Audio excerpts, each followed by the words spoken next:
J'ai tenu à rappeler la situation catastrophique que traverse la population du Haut-Touélé actuellement. Depuis le 15 septembre, date à laquelle le pont Bomokandi, au point kilométrique 215 sur la nationale numéro 26, s'est effondré. Vous savez que ce pont dessert la ville d'Issiro et ses environs et transporte des produits de première nécessité et d'autres produits qui viennent de l'est de la province. Et depuis ce jour-là, Issiro et ses environs sont coupés de l'autre partie de province et les produits de première nécessité ont flambé et la pénurie s'observe. Et en dehors de ça, il y a également un autre pont, le pont Kibali. C'est aussi sur la nationale numéro 26 qui est en état de dégradation très avancée. Mais en dehors de ça, il y a le pont Gada, il y a les ponts jetés sur la rivière Rungu qui sont vraiment dégradés.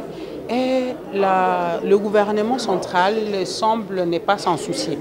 J'ai aussi manifesté auprès du Premier ministre mon sentiment d'insatisfaction parce que solennellement, devant les caméras de la République et du monde, il avait pris l'engagement de venir visiter la province du Haut-Touélé à mon invitation pour se rendre compte de toutes les réalités vécues sur place. Ça n'a pas été fait, mais je pense et je crois que les quelques mois qui lui restent encore de son mandat, il pourra venir voir le problème de la province du Haut-Touélé, qu'est-ce qui est fait, qu'est-ce qui n'est pas encore fait.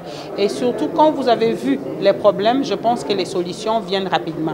Mais je ne voudrais vraiment pas que la solution à la réhabilitation de ponts dont je viens de vous parler attende sa présence physique et qu'il faut que le gouvernement fasse diligence pour qu'une solution urgente soit trouvée.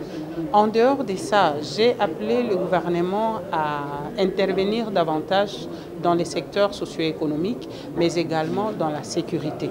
Et parmi les conséquences de l'insécurité dans notre pays, il y a les violences sexuelles.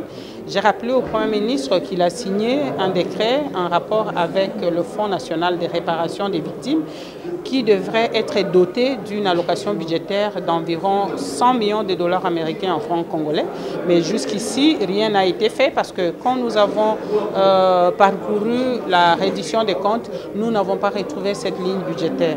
Donc, en dehors de ça, c'est parmi les préoccupations que j'ai présentées au Premier ministre, mais j'ai demandé qu'on reçoive le budget parce qu'une fois que ce projet est reçu, il devient nôtre. Nous pouvons l'enrichir à notre guise et surtout pour le bien-être de la population de la République démocratique du Congo.